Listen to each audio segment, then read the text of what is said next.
Hi there, I'm Miriam and welcome to Miriam's Manor. Look at what I have with me today. You guys, I made these boulders for a Christmas Village platform and today I'm going to show you how to make them. So if that is what you want to see, stay tuned. I'll see you on the other side.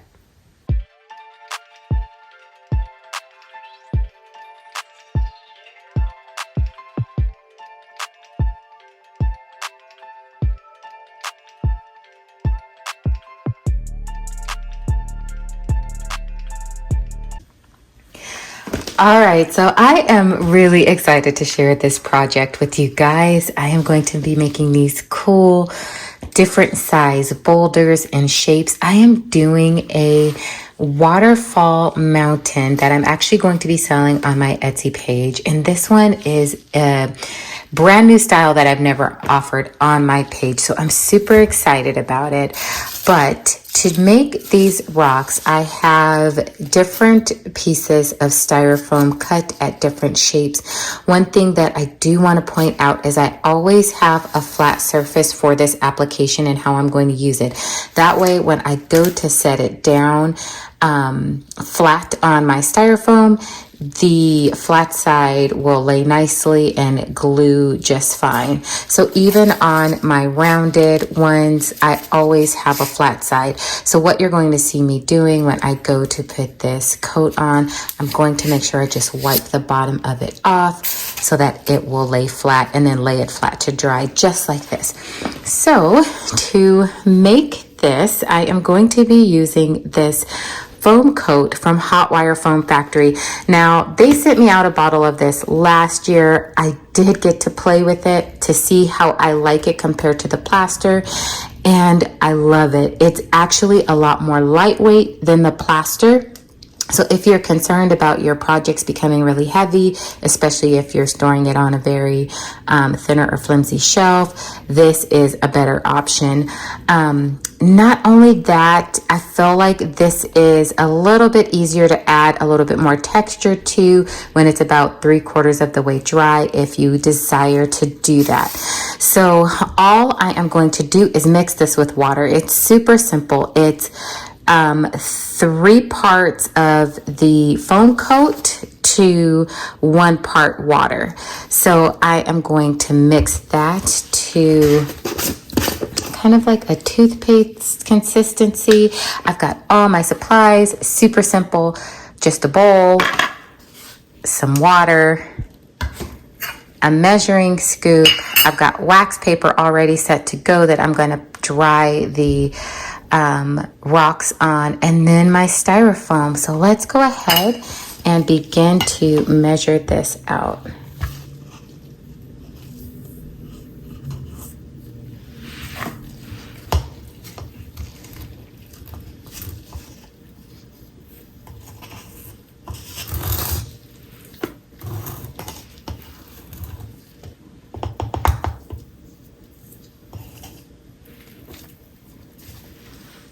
And I think that this should definitely make enough to do these rocks. I am using 1/4 of a cup measuring cup, and I believe this will be enough to do all of these rocks here.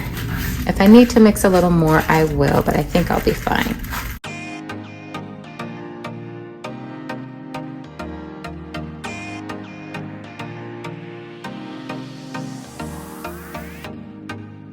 And that is actually kind of what I'm going to go for. It is a little bit thinner than the toothpaste, like I was saying,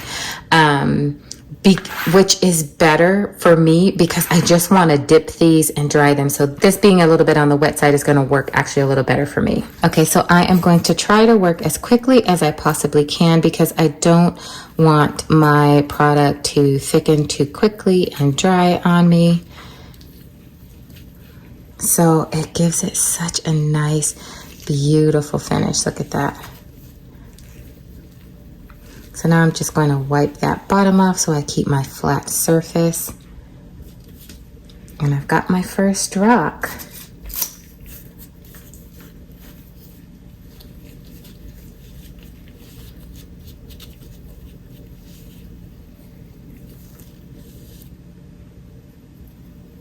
The reason I'm going through the trouble of actually dipping these in the foam coat is because I want these rocks to be waterproof, because I am going to put my resin right up against this. So I don't want the resin to just soak right into the styrofoam, because these are going to be bordering a lake that I am doing. So I need to make them waterproof, and this is just such a perfect solution to be able to do that.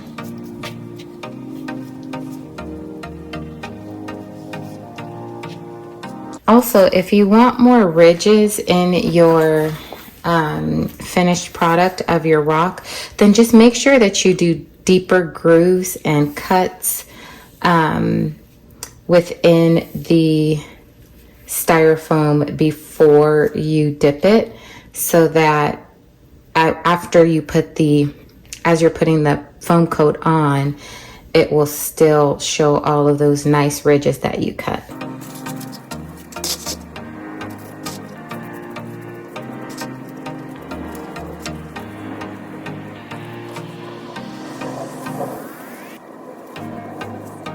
Okay guys, so I saved my bowl so you could see how much I have left. I have about a third left of what I mixed. So if you are doing this in this exact same application, you can maybe use something that is a little less than a fourth of a cup like I did here, because there was plenty left over.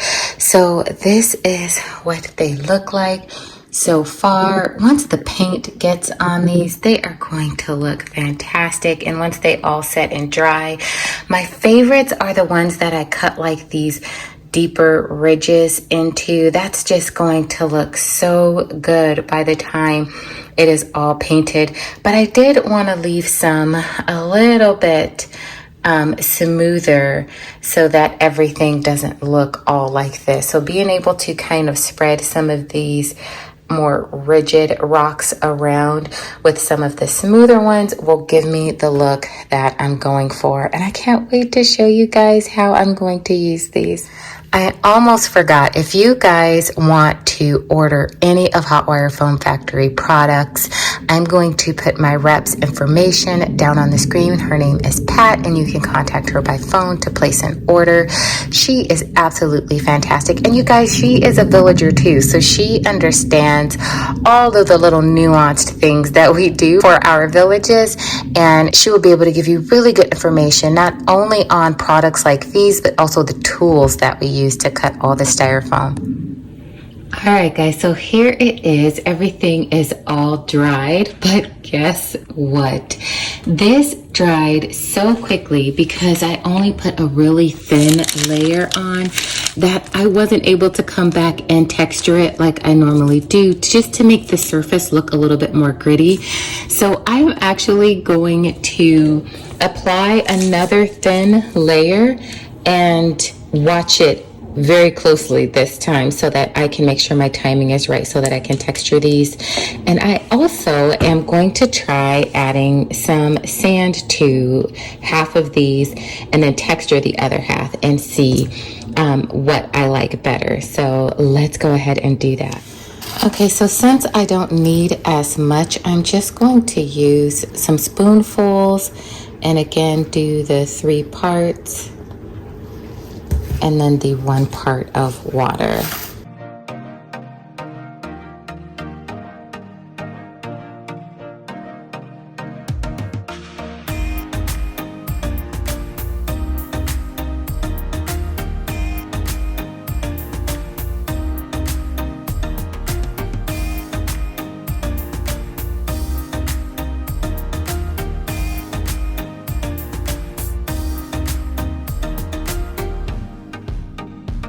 I did heap the spoons and didn't heap the water because I want this consistency to be a little bit thicker. That way I can begin to texture it a little bit more quickly.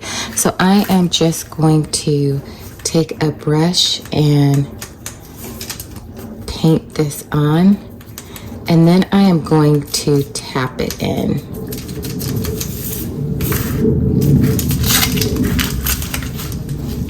I'm going to give you a close-up of what this is going to be looking like.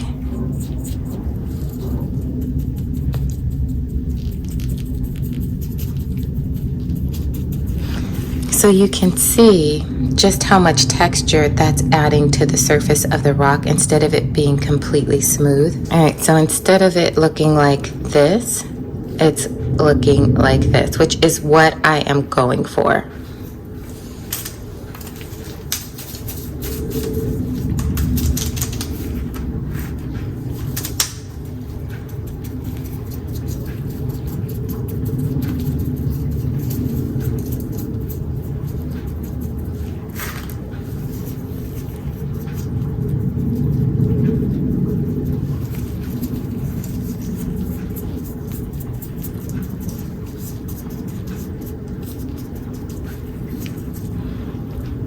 So I'm gonna go ahead and finish this side and then I'll be right back. Okay, so we have some really good texture in here now. And then just to give you a comparison of the smooth side. So this is with mixing this on the thicker side and then using a brush to just stipple it. And it's giving me the exact texture that I was wanting. So now, just for fun, I'm going to mix some more. It was the perfect amount too. I used almost all of it just with the spoonfuls to recoat this. So I'm gonna make some more, add some sand to it, and see how that goes. Okay, so I made this one slightly a little bit more runny than the last one, since I am adding sand to this, and I believe the sand should thicken it up. I don't know, this is just my thought process, we shall see. And I'm only going to add a little bit of the sand at a time to see how it goes.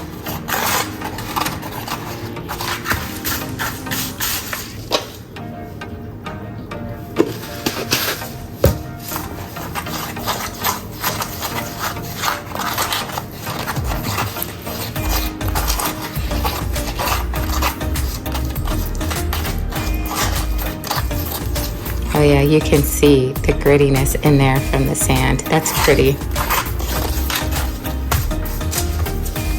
All right, let's do it. See how it turns out. So far, it's kind of looking the same, and it's not spreading as easily as the other one, I'm noticing. So maybe it is just best to mix it a little bit thicker and then stipple it with the brush. But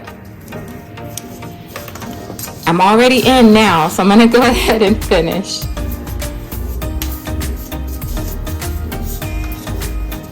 Maybe I'll do this with my fingers and spread it. Might be easier than the brush.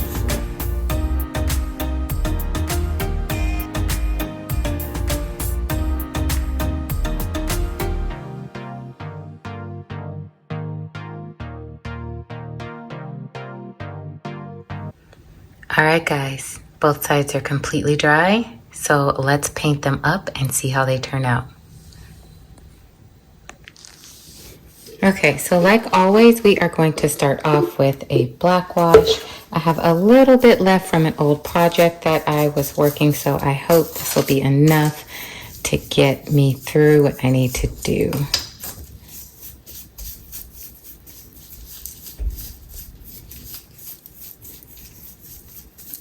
Okay, so I got one painted on that side.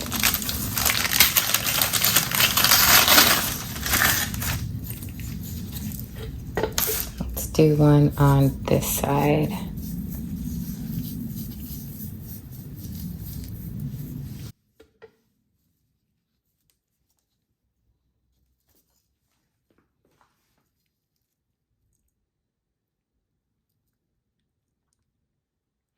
It looks like there's more grit on just the thicker foam coat side than there is the sand side, but the true test will be when everything is dried. I'm gonna go ahead and get these black washed and I'll be right back. The first layer of black wash is now dry, so I'm going to go ahead and apply the first layer of gray paint. So I wanted to take a quick minute and to speak to you guys about what you are watching me do right now. I had way too much paint on my brush when I made my first swipe on the rocks, and so I grabbed a paper towel trying to clean it up, but I only smeared it further.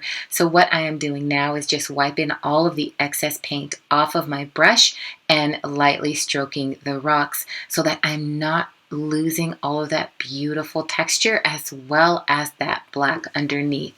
You almost want to just use a dry brushing technique with this. Just wet the very tip of your brush, wipe off excess, and then go in and paint your rocks. I am going to fix that swipe when I get around to it. Once this first layer dries, I will add more black over in that area to texture it out again.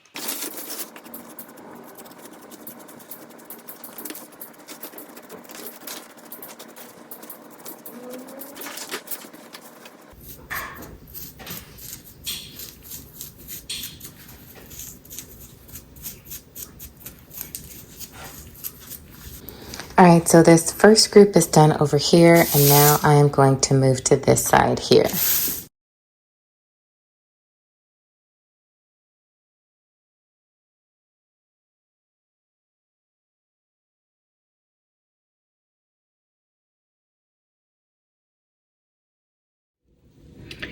All right, so here is what it looks like after the first coat. And honestly, I think I would call them both a tie right now. So far, the finish is very similar on both of them. So I don't think it's necessary to add the sand to give it additional texture.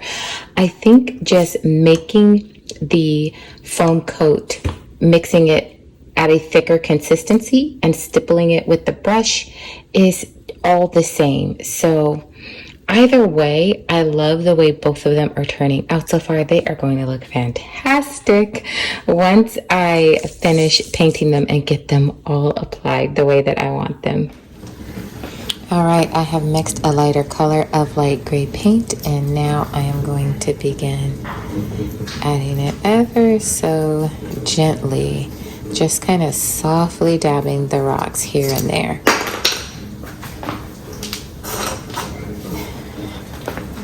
Well, that's good to know. I just dropped it on my wood floors and it didn't damage it.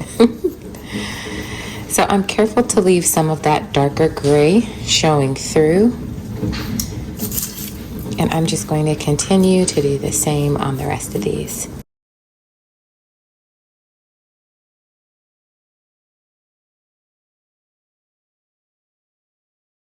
All right, so lastly, I am going to just add some brown paint, and I am using Burnt Umber from Artist Loft. Now, I am not using a lot of this at all. You can see I'm just going to start with a small dot of this. I'm going to just kind of wet the tip of my brush, but then I'm going to wipe away the excess. I don't want this to come off my brush with a lot of paint. So I want this to be more of a dry brush so that as I just can add some color here and there.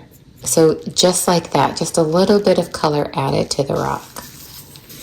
And I'm just going to kind of do this sporadically. I'm not adding this everywhere. Just a little bit here and there.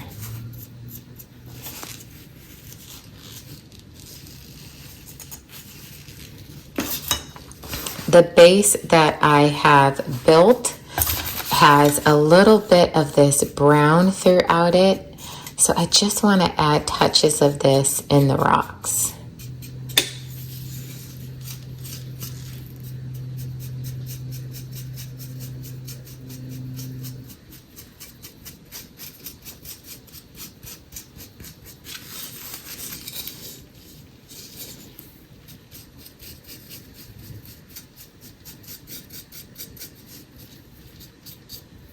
See, that came off way too much. I'm just taking a dry paper towel and wiping off the excess. I had a little bit back there that I didn't wipe off, so now to just kind of blend that in a little bit better. Okay.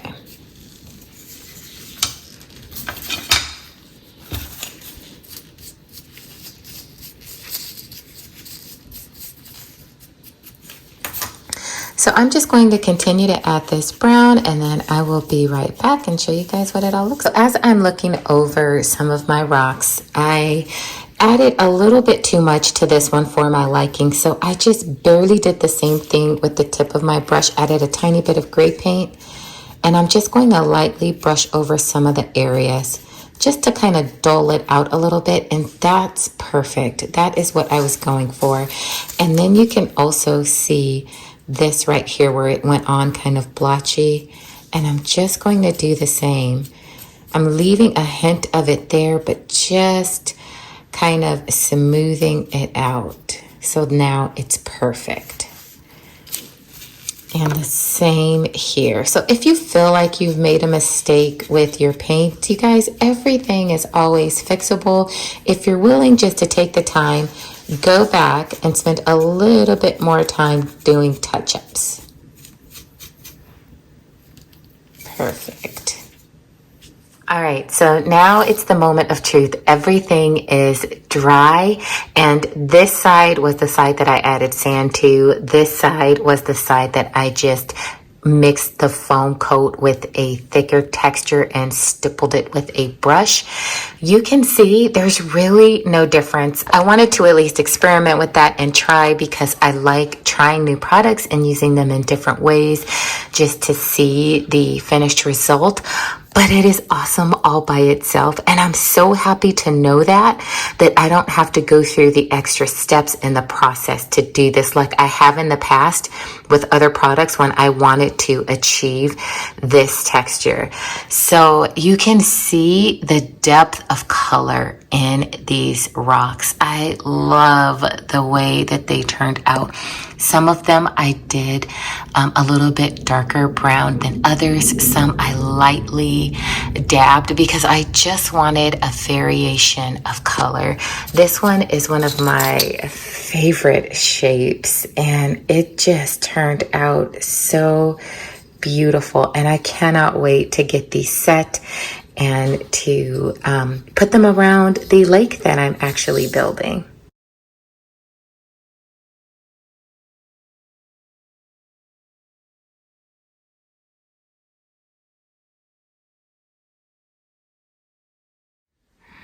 So thank you guys so much for hanging out with me today while I showed you how to make these beautiful boulders for my Christmas village. And I hope that you will make them for your village as well, because they really are super simple and easy to make.